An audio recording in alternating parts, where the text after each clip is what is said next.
I was that child. That kid Harvey Milk was talking about, the one who opens the paper and reads homosexual elected in San Francisco. In the fall of 1977, that November, when Milk won that election, I think it was his third race, I was 13 years old, and I read about his election in the papers, and I saw Milk on the news, and he gave me hope. Thanks to him, and thanks to the movement that Milk was a part of, I knew I had options besides the closet or suicide. Which brings me to a study released last week, a really solid study published in the reputable journal JAMA Pediatrics that documented a drop in suicide attempts by LGBT young people in states that legalized same-sex marriage compared to states that hadn't yet. A 7% drop, which sounds kind of small until you consider how many LGBT youth attempt suicide every year and until you translate that 7% drop into real numbers. Because that 7% drop means 134,000 fewer suicide attempts every year by queer youth. Andrew Sullivan, writing in New York Magazine, beautifully captured why and how marriage equality could impact queer youth in this way. People, of course, who are too young to marry themselves and impact them so profoundly. In the old days, Sullivan writes, as soon as you realized you might be gay, you understood immediately that you'd never be worthy of the marriage your parents or siblings had. That knowledge often pierced the young psyche with shame and stigma. Almost by definition, many of these most troubled kids don't and won't acknowledge their feelings and so are resistant to counseling. But with legalizing marriage equality, there is another way to reach them, by the law itself telling this invisible and silent group that their state sees them as equal to their peers. It's an anti-suicide measure all by itself, requiring no counselors, carried in the general atmosphere, removing or decreasing stigma. So, marriage equality, that gave them hope. Not the hope to marry someone when they grow up necessarily. For many of them, yes, it gave them hope of that, even for most of them perhaps. But not every queer kid wants to get married when they grow up, just like not every straight kid wants to get married when they grow up. But the law tells all lesbian, gay, and bi kids that they are worthy as their straight peers of marriage. Some gay and bi kids are lucky enough to get that message from their parents, from their peers maybe, from their preachers, liberal ones and teachers, progressive ones, but not all and nowhere near most. And think of all the images that were generated when marriage equality came to a new state, all those couples in the news being embraced by their friends and family members. Those images and those stories reached people who needed reaching, people who were hard to reach, those queer kids, and it helped. It gave them hope. The law and the media and communities all telling them that they are equal to their peers. Those images said, and continue to say with the now routine coverage of same-sex marriage, those images said and continue to say, you may feel alone, but you are not on your own. Right now, your parents may be against you, and that can change, but your government, your state, is on your side. Which brings me, distressingly, to a decision taken by the Trump administration last week. Trump scrapped a directive issued by the Obama administration that said federal anti-discrimination law required public schools to let trans kids use the appropriate restrooms, the restrooms that align with their gender identity. Now, some are out there saying that there isn't much to this. Nothing really changed last week because a federal judge in Texas put Obama's guidelines on hold last year before they could even take effect. But this move, it does real and immediate harm. Because what you've got here is the most powerful man in the world, Donald fucking Trump, telling the most vulnerable children in the world, trans and other non-gender conforming children, that they don't matter, that they aren't equal to their peers, that the law and the state isn't on their side.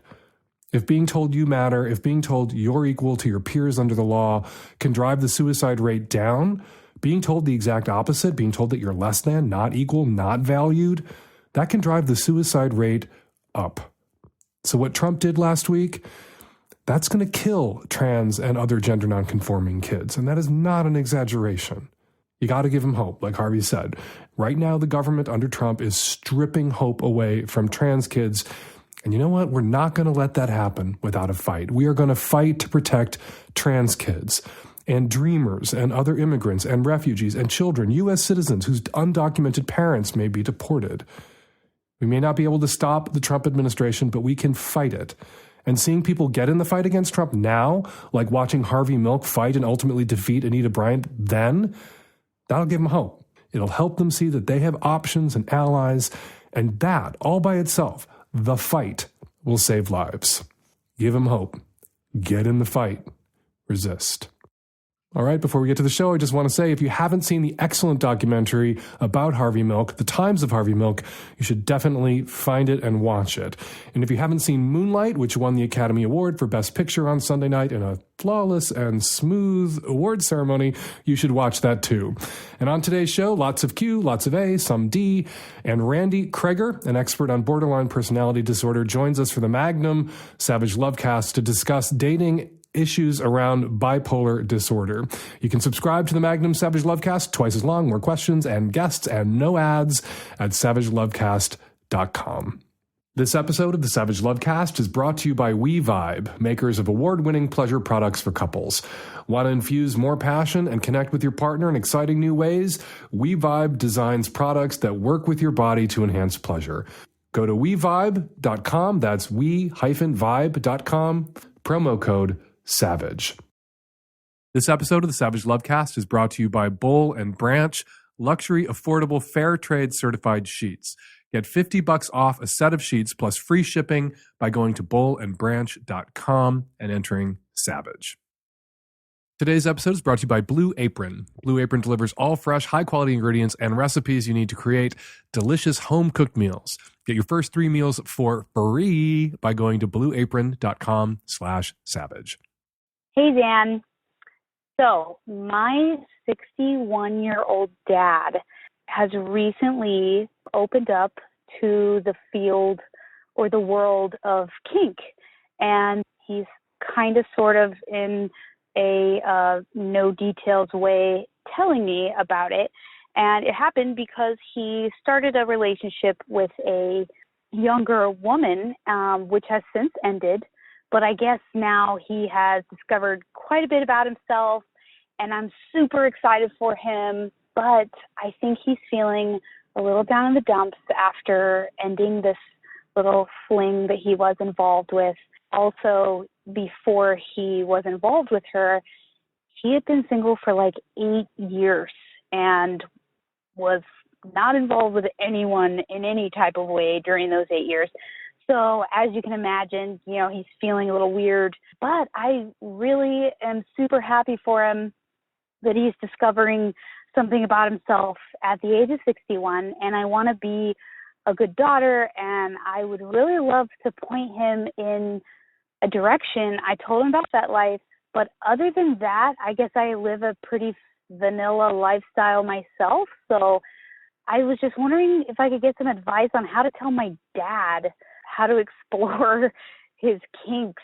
I would really love to kind of give him some confidence and see him make new friends and, you know, have fun and stuff. So if you have any suggestions, please let me know. Yeah, I have just one suggestion. Boundaries. Boundaries are my suggestion. You want to be a good daughter, and it sounds like you're a really good daughter. And in my opinion, a good daughter is happy for her dad. Happy he's making new friends. Happy he's out there having sex. Even happy he's having his heart broken once in a while. But a good daughter is not out there micromanaging her dad's sex life. You pointed him at FetLife. It's now on him to make an effort to get out there, to make some friends. You could say to him, look, you got out there, you made an effort, you made a connection. It wasn't for the rest of your life, but that's evidence that you could make another connection with another woman. There are kink events, there are conventions. You know, I was working on a letter on spanking for the column next week, and I wrote to Jillian Keenan, the terrific author and writer who's a lot more than just fetish and kink and spanking, but she's written about that too.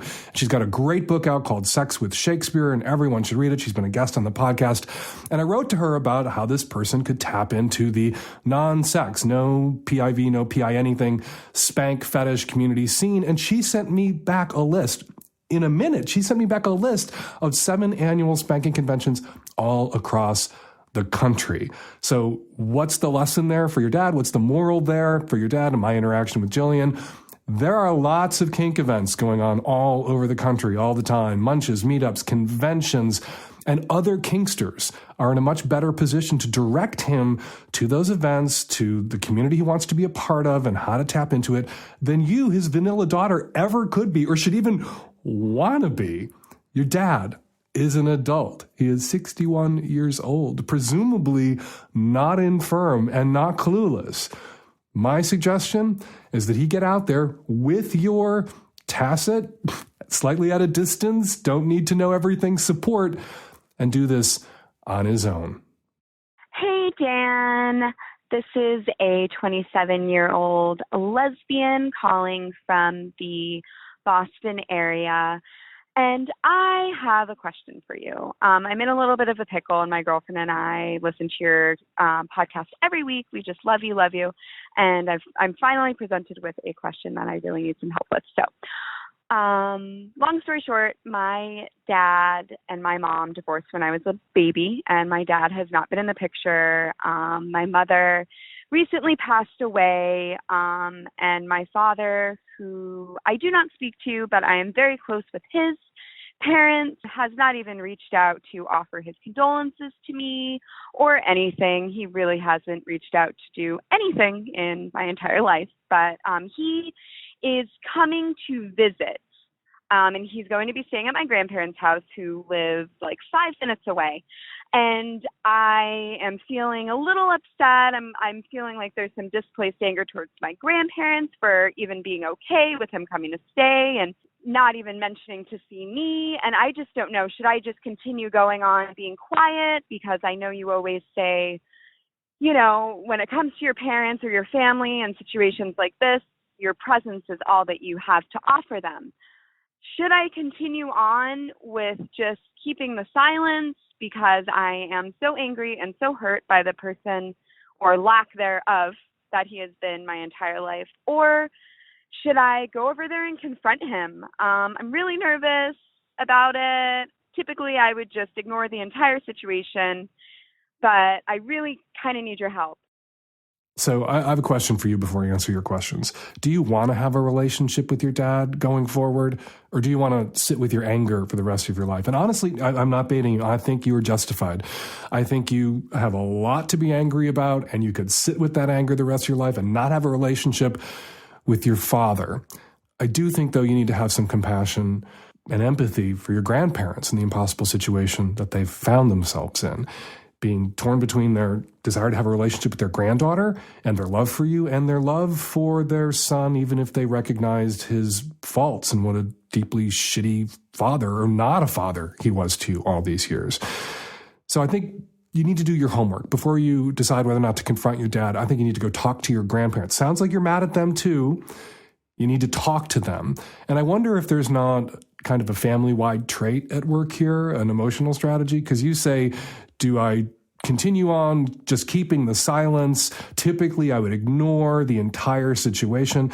Is that what your grandparents have done? What you also are going to do in this emotionally fraught situation? Instead of opening up to you about how they feel about their son, instead of directly addressing the shitty, impossible, fraught elephants stomping all over the room, they sidestepped it. So they've never really had a conversation with you about how they feel about their son and the way he's treated you. And so now, finding out after your mother's death, and my heart goes out to you, but finding out after your mother's death that they're welcoming this man into their home, you feel personally betrayed.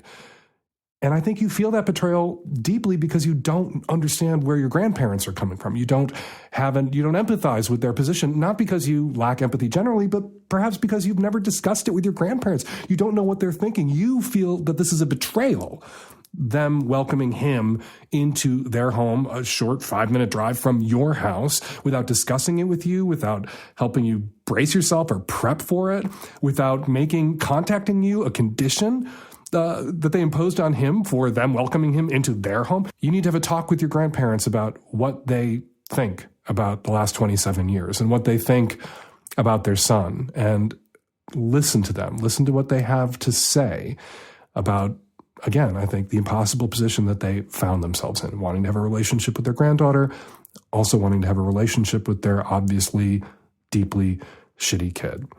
As for whether you go and confront your father, yeah, go and confront your father. What the fuck do you have to lose? You don't have a relationship with your father.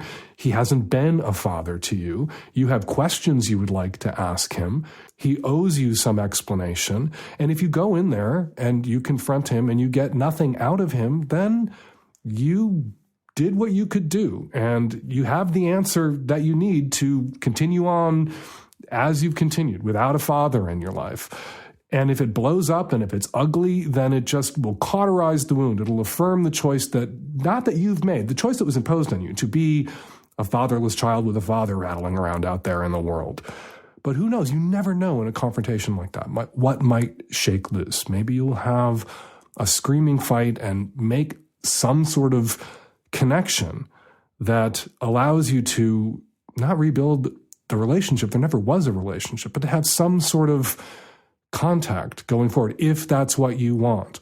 And, not to go all psychobabble on you, perhaps that is what you want. Perhaps you wouldn't feel this strongly about his visit, and you wouldn't feel this anger so deeply if you didn't ache on some level for a connection to him, or if not a connection to him, an answer from him that will explain, not excuse, his absence in your life.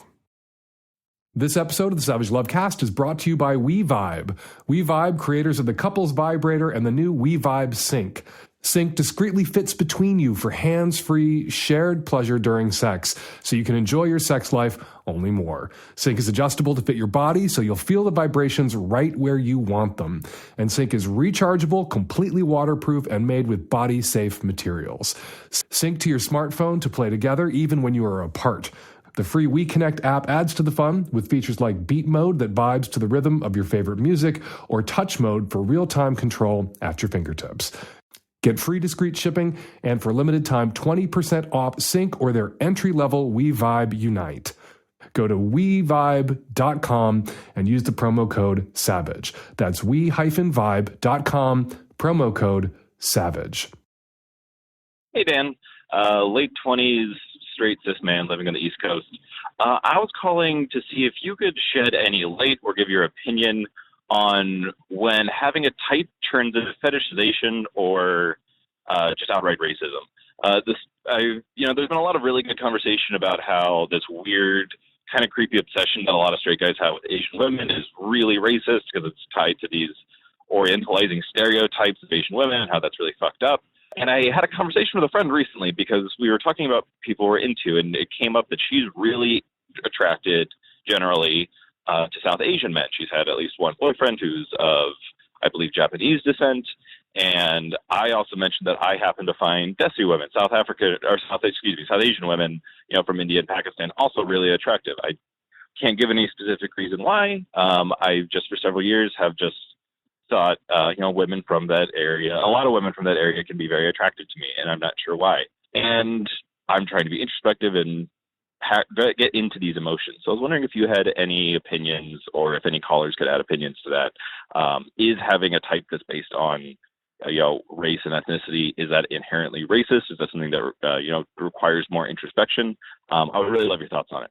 Before I answer your question, let's talk about a really kind of icky article in Time magazine from a few years ago, 9 ugly lessons about sex from big data. So they data mined dating websites like OkCupid and others, and they came up with some really depressing facts. Straight men think women have an expiration date. Straight women are less likely to express sexual desire than other demographics. Searches for "Is my husband gay?" occur in states where gay marriage is least accepted. And number 5 on their list was this disturbo: Asian men are the least desirable racial group to women. And I'm just going to read the whole paragraph. On OkCupid, users can rate each other on a 1 to 5 scale. While Asian women are more likely to give Asian men higher ratings, women of other races, Black, Latino, white, give Asian men a rating between 1 and 2 stars less than what they usually rate men. That's depressing. I think that's sad for Asian men. I think it's unfair to Asian men, who are just as likely to be hot and attractive, conventionally or unconventionally, as other men are. But there are cultural stereotypes about Asian men that pounded into people's heads, that they are less virile, less masculine, and consequently, for many women and many gay men, less desirable. So when I hear a question like yours, where there is a woman out there in the world who is attracted to Asian men, particularly, the last thing I want to tell her on behalf of Asian men is to not act on that or to feel terrible about that. Asian men are already at this disadvantage in the dating pool because of racism. So you find someone who's attracted to Asian people and you scold them for being racist, and you make that racist, unfair dating pool even worse by removing people from it through guilt who are primarily attracted to Asian people. I think that's Not helpful. Of course, someone can be attracted to certain racial or ethnic groups for racist reasons, but I think the larger problem is people not being attracted to people from certain racial or ethnic groups for racist reasons. It is fine to have a preference. People need to interrogate those preferences, as they might say on a college campus. They need to wonder whether those preferences are actually theirs. If they are attracted to the types they believe themselves to be attracted to because those are the types they're attracted to and the only types they're attracted to, or because those are the types that were assigned to them by the culture, by racist beauty standards, by shitty families that we might have grown up in, that communicated to us, maybe not verbally, but socially and in other ways, what was not acceptable as a partner. So I find myself in this weird position when I get questions like this because I am so cognizant of this fact, because I hear from people who have a hard time out there in the dating pool because they are from what is in the United States, a racial minority group. Yeah, you need to think about who you're attracted to and why. You need to, if you're attracted to a certain racial group or ethnic type, you need to ask yourself, am I seeing this person as a stereotype? Am I attracted to a cultural trope? Am I attracted to some Gilbert and Sullivan operetta version of what an Asian woman is? Or am I attracted to Asian women and able to recognize that Asian women are as complicated and multidimensional and as individual as any other type of woman is? And if the answer is the latter, don't spend a lot of time beating yourself up about it. Get out there and act on it. Same goes if you're attracted to Asian men primarily. Interrogate it, think about it, make sure that you aren't only attracted to some Western Orientalist, in your word, stereotype that you carry around in your head about who or what Asian men are. But then if you can get to a pass, go for it. I find it highly revealing that these aren't the sorts of questions that people who are attracted only to people within their own racial or ethnic group are ever confronted with. I wonder sometimes if there isn't some racial stay-in-your-laning about how people are treated about this, that it's the people who are moving out of their lane who are made to feel, or attracted to people who aren't in their racial lane or ethnic group, are made to feel guilty, are hounded, or if they're good liberal progressives, are hounding themselves about this, are interrogating themselves about this, and never letting themselves off the fucking hook. But in answer to your question, I guess, yeah, racists can have types, but not all people with types are racists. There's one important thing you can do to help ensure having a good day, and that's getting a good night's sleep the night before. One company has set out to make this possible. It's Boll and Branch. They've reinvented sheets and bedding with the sole purpose of making your nights more comfortable than ever. This is a company I want you to discover. Their bedding is so soft, it will be a new standard of comfort you'll measure everything else by. You can only get these products at one place, bollandbranch.com, where you know you're paying for quality sheets and not department store overhead. You're getting amazingly luxurious sheets for a couple of $100. Go online to Boll, that's Boll, and branch.com, and they'll let you try them risk-free for 30 nights. And it gets even better. Go to bollandbranch.com today for $50 off your first set of sheets plus free shipping. And all their products come beautifully packaged in their signature boxes.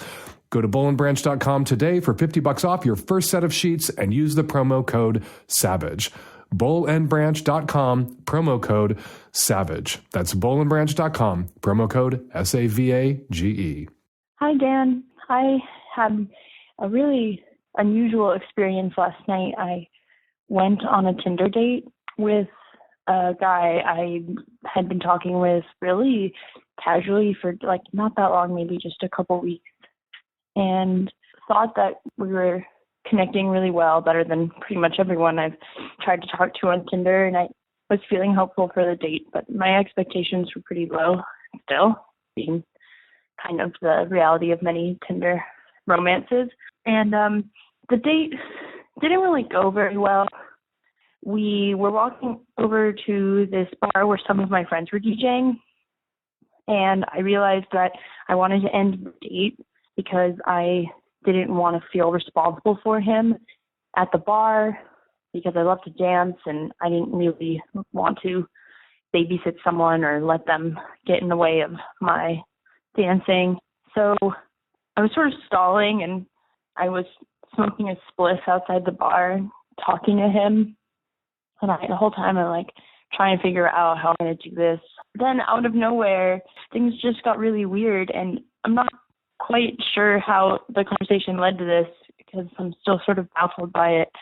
But he just tells me that he was sexually abused by his parents and grandparents. And I was really caught guard. Then I told him I wanted to end the date, and we parted ways. And I'm left feeling a lot of guilt about the way this played out, and also a lot of frustration. One of the most awkward dates of all time, but also one of my most triumphant moments, knowing that I wanted to make a decision for myself and for my own good. Just wondering what you thought, maybe what I could have done different to maybe support him more, but also, like, I don't really know him, and I'm not looking to inherit his problems. Okay, let's for a moment set aside the elephant on that Tinder date outside while you were smoking that spliff, the bomb he dropped, your date dropped, and talk about, and I'm not blaming the victim here, but talk about the mistakes that you made on that Tinder date. Two big ones. The first one, and we've covered this, don't invest weeks of time in text and or email exchanges after you've established a mutual interest with someone that you've met on a dating app. Meet quickly, because you never know how you're going to feel once you are face-to-face with this person, what your chemical reaction to them is going to be, whether they're going to present themselves as well in person as they do via brief texts. So you want to meet up quickly.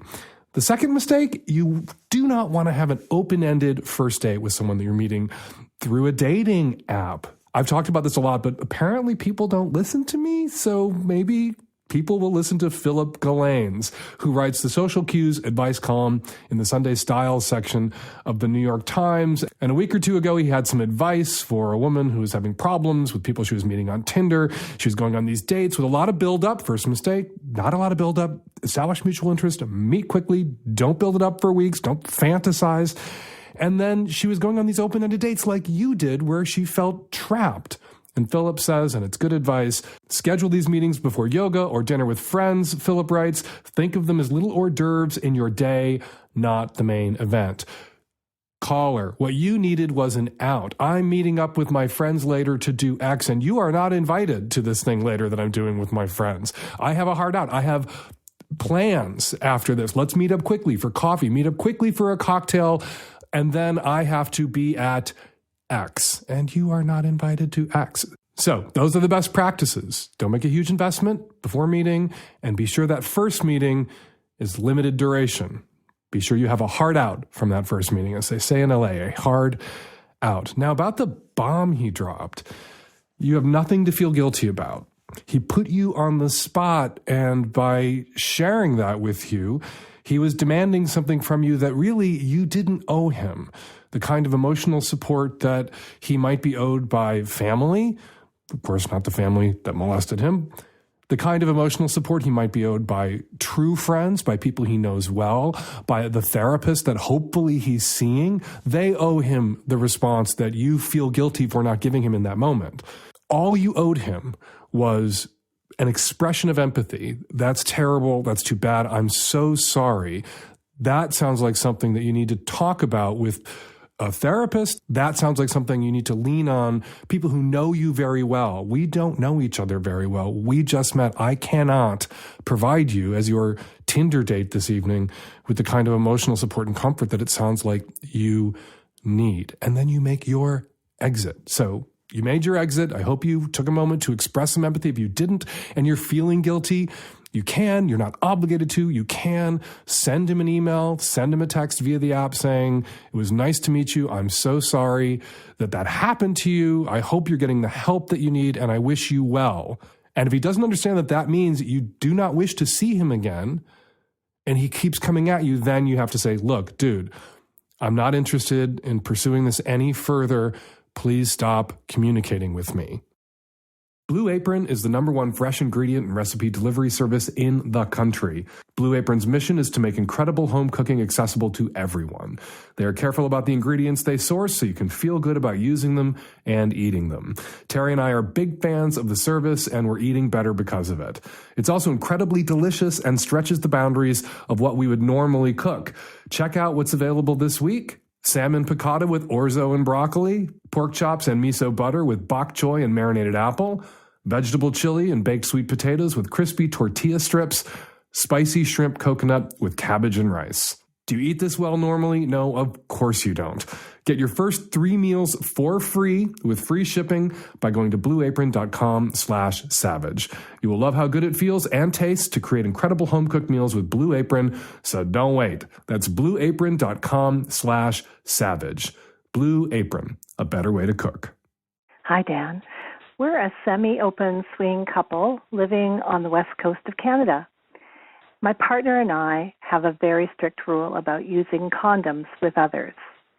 We met another couple a few months ago and really like them. Let's call them Scott and Cheryl. We've played with them 3 or 4 times now, and we spend non-sexual time with them as well. While they are both very sexually open and active, they are still new to the lifestyle.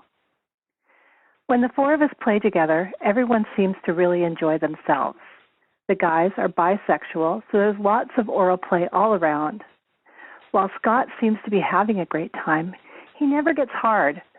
Scott gets plenty of oral attention from the 3 of us, but he doesn't seem to get hard long enough to actually fuck me. Everyone else seems to be having a good time, and we really don't question it too much. We don't want Scott to feel pressured or weird about it. Sometimes he apologizes afterwards, saying it takes him a long time to get hard.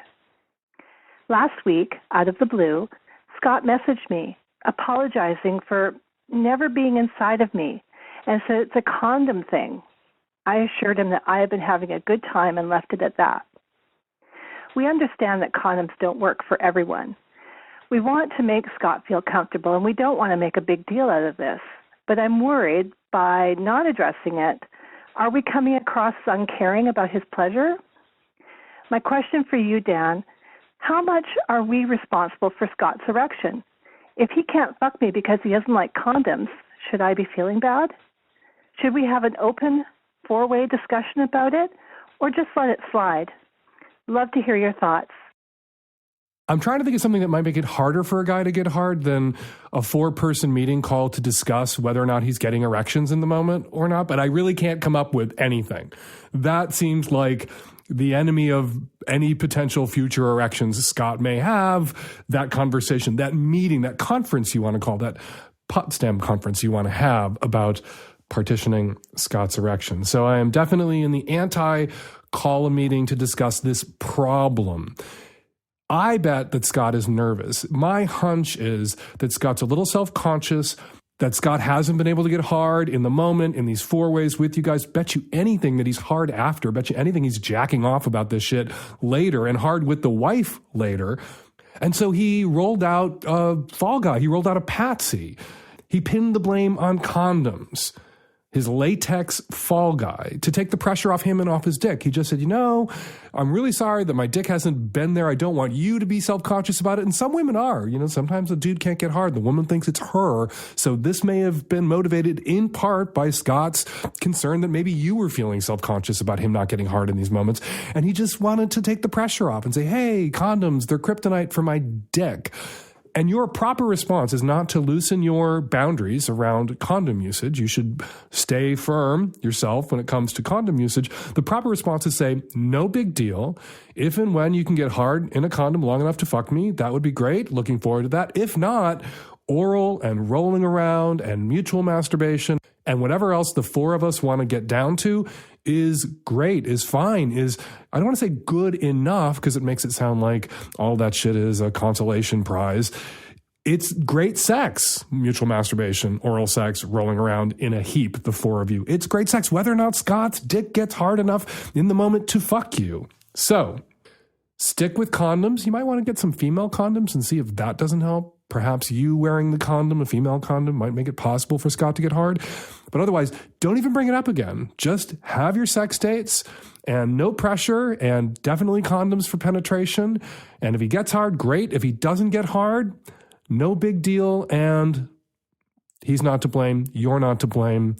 The condoms are to blame. Hey, Dan, 26-year-old guy here from the East Coast. My hookup buddy, who is 25 and I have been friends for many years, we grew up in the same small town, 2 hours from where we live now. A few months ago, her and I were hanging out when she received a message on Facebook, and immediately I could tell she was upset. And she told me this. So growing up, she took classes at a martial arts center in our small town. A guy that taught there was well known around the town. This guy was about in his 30s, and now he's in his 40s. She told me that when she was 13 through 14, this guy was her teacher and had made several advances on her, asking her if she wanted to feel what it was like to be fingered, to give him a blowjob, etc. She says nothing ever actually happened and that she would just laugh it off and try to ignore it. And again, this was happening until she was 14 and finally moved on to a different teacher. Now, I knew this guy growing up, and he used to make some weird, creepy comments about my girlfriends at the time, but I just laughed it off. Over the years, he still tries to reach out to her and will even get mad when she ignores him. Of course, my first instinct is to tell this creep off, and I said she should say she remembers him and to never contact her again. She really expressed that she just doesn't want anything to do with him. She doesn't want to contact him. She just wants to forget it ever happened, and she made me promise that I wouldn't do so either. So now this guy still teaches kids in our small town. I have friends who have kids that are taught where this guy works, and I'm left in a position where I don't know what to do. I've considered sending him an anonymous email. I've considered reaching out to the people I know to say, don't send your kid there. Now, I have to acknowledge, and I do trust what this girl says. I've never known her to be a liar at all, but who knows, maybe the story could be exaggerated, and I run the risk of ruining this guy's life. Or if it's all true, I run the risk of exposing my friend to backlash from this guy if he could put together that she outed him. I don't want to cause this girl any more pain, but if this is true, then there are probably more victims of this. I don't know what to do, man. Any help would be appreciated. Love the podcast. Thank you. Your friend who shared this with you put you in a morally compromised position where inaction on your part may lead to other young women being sexually harassed or worse. Odds and stats and research shows that if he did this to her, to this friend of yours, to one student, he's done it to others and is probably still doing it to students. And I think you have to go to your friend and say, we can't be silent in the face of this because other young women, girls, are vulnerable and maybe being abused, and who knows how long this has been going on or how long he's been getting away with this because people wanted to avoid the confrontation and the ugliness. It can't be avoided. Avoiding the confrontation and ugliness in a situation like this allows the real ugliness, a worse ugliness, to metastasize like a cancer and potentially destroy people's lives, including the lives of other girls that you know, the daughters of friends of yours. Yeah, you have to act with or without your friend. And you can go to her and tell her that you're going to do something. You'd like to do it together potentially. But if not, you're not going to alert him. You're not going to give him a warning.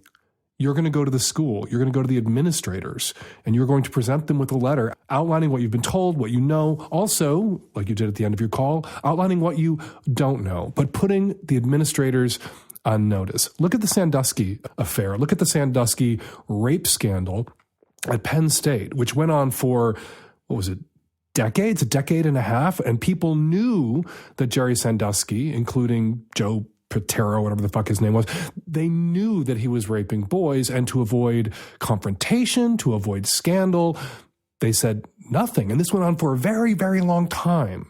And top people at Penn knew about it, but they didn't know that other people knew about it and would hold them to account for it potentially. And what you can do by walking into that school, by walking into the administrator's office, you can present them with a letter that says, you are now accountable.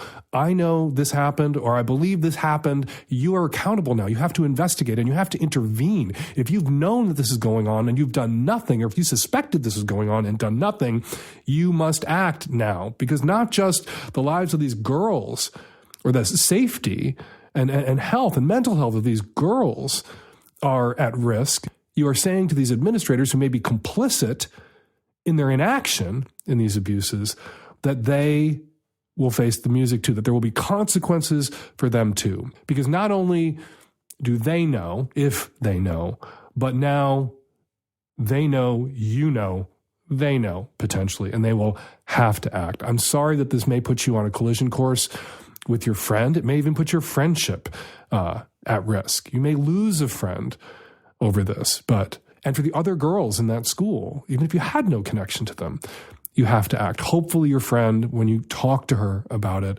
will see that you indeed have to act, and with or without her, you will act. Hi, Dan. I'm a bi-cis man and have been in a monogamous relationship with a woman at work for 4 months. She has a flirtatious relationship with a married guy at work that predates our relationship. They do yoga and lunch together and meet up for private dinners and weekend hangouts. Every day and every evening, they chat with each other on social media and text, share funny pictures and videos which are sometimes sexually charged. They do this nonstop. When they planned a yoga date, he joked about reserving the spot right behind her, implying that he wanted an ideal view. He recently sent her an Instagram photo of a glass dildo, and his wife is none the wiser. I've asked many questions and made my discomfort known, but she can't stand my discomfort with this friendship. When I ask her if they have been physical or sexual, she says no, and that she would never cheat on me. But nonetheless, I feel uncomfortable and anxious. I see this guy every day at work, so I have little opportunity to take a breather from the topic, and it's taking me over. I try to get over my own bullshit and chill the fuck out, but nothing is working. I was hoping that my non-aggressive, honest approach to this would have her change some of her behavior with this guy, but instead, she tells me I'm overreacting and acting crazy. I've never asked her to end the relationship. I would never do that, but she is unwilling to make any sacrifices for me. Sex has already become infrequent because the conversation is taking over. I worry that I will become less attractive to her and she will feel annoyed, not trusted, and abandon our relationship entirely. I'm clearly having trust issues. What can I do? We listened to your call a couple of times, all of us did, and the sense of the Senate here is that your girlfriend is fucking this other guy. But let's set that aside. Let's not even think about that. Let's pretend that there is no other guy. Let's pretend that there's some other reason that just 4 months into this relationship, the sex is falling apart, that you guys are at each other's throats, maybe about some other issue, not some other guy coming to yoga to look at your girlfriend's ass, but some other issue you guys are at a falling out point about. How much more investment are you going to make in this relationship if the sex is collapsing at 4 months and you guys are fighting at 4 months about something that you just can't get on the same page about? Seems to me that just 4 short months in, you might want to pull the fucking plug and walk, because at 4 months, you should still be kind of in the honeymoon stage. At 4 months, you should still be fucking the shit out of each other and making moony faces at each other in restaurants, much to the annoyance of couples of much longer duration who have to look at how happy you are and remember what that felt like and think that's never going to happen for me again because I married this asshole. Yeah, at 4 months, that's how you should be feeling. If this is how you're feeling at 4 months, even if there was no other guy that she probably is fucking but might not be fucking, you should walk. All right, let's game this out now. Let's say she's fucking this other guy. You say you're bi, you say you're in a monogamous relationship. Is an open relationship something that you would contemplate? Is that something you would be up for if it was above board, if it was an ethical non-monogamous relationship and a consensual non-monogamous relationship? If she was fucking this other guy at work and dating you or dating you both, is that something that you could see yourself doing? If so, maybe you toss that on the table. Maybe by tossing that on the table, you will get the truth from her about whether or not she's fucking this guy, and she probably is. And maybe then if you guys had a consensual non-monogamous relationship, you could fuck other guys at work or elsewhere too. Maybe not everybody at work fucking each other. Maybe that's a bad idea. Maybe you could fuck guys who aren't at work, but you could fuck other guys too, or other girls too, if you had a consensual, above board, ethical, honest, non-monogamous relationship. At the very least, now let's game out she's not fucking this guy. At the very least, the way she interacts with this guy would cause a reasonable person like you or like this guy's wife to believe that she is fucking this guy because they have no boundaries, because they chat and flirt like two people who are fucking or desperately want to fuck and will soon fuck. And that is, if she were single, not an issue. It's an issue for his wife, but not an issue necessarily for her. And we don't know what's going on in their marriage. Maybe they have a companion at marriage. Maybe his wife is asexual and he's allowed to do what he wants outside of the marriage. Who knows? But she would be in the free and clear if she were single, but she is not single. She has a boyfriend, that would be you, whose sense of emotional and sexual safety and security and primacy she has to answer for. She has obligations to you.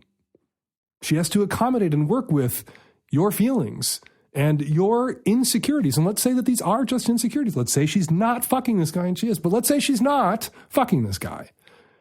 It's inconsiderate the way she interacts with this guy in front of you, because any reasonable person would look at these interactions and conclude that she's fucking him or about to fuck him.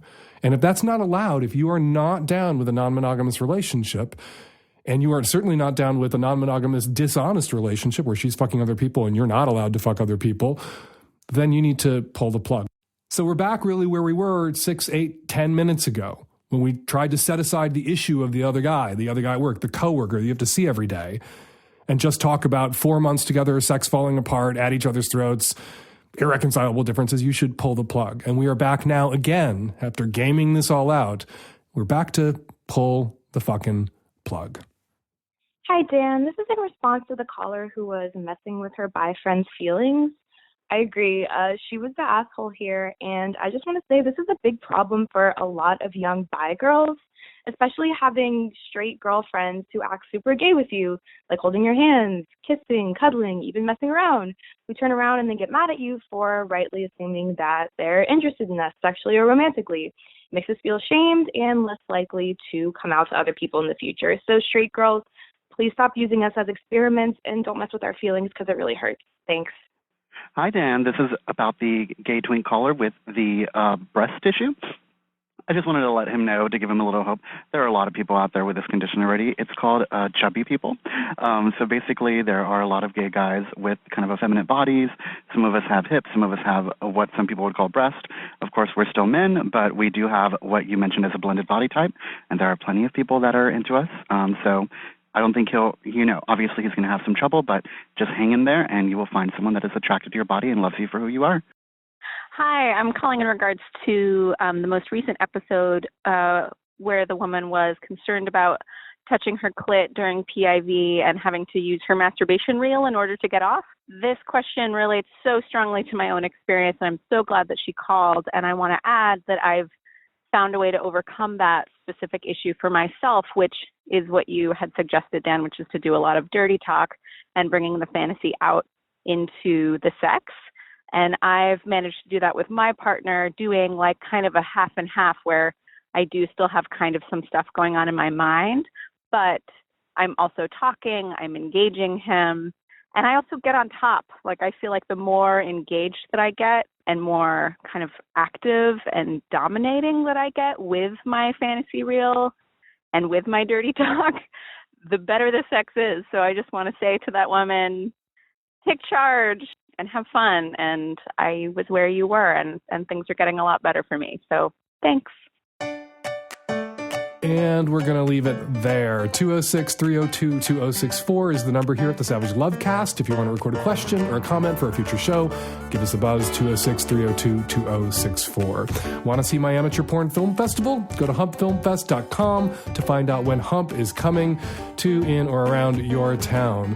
Want to read my weekly sex advice column? Look for Savage Love in the Georgia Straight and other newspapers all around the country. Want to impeach the motherfucker already? Go to itmfa.org to get the gear and to support the ACLU, Planned Parenthood, and the International Refugee Assistance Project. Follow me on Twitter at FakeDanSavage. Follow Randi Kreger on Twitter at Randi Kreger. The Savage Lovecast is produced every week by Nancy Hartunian and me and the tech-savvy at-risk youth at home and here in Austria. And Nancy, we will all be back at you next week with another installment of the Savage Lovecast. Thanks for downloading.